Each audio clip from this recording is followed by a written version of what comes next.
Hi, I'm Beth, and this is Uniti, and we're from Over the Top Rental Linens in Fort Lauderdale, Florida.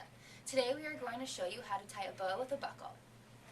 First, you unravel your sash, place it along the back of the chair, cross the left over the right, and loop through and tighten.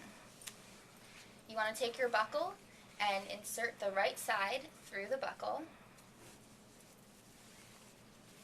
and pull it all the way to the top.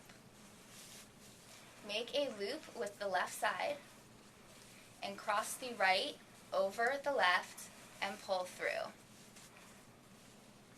Adjust as needed.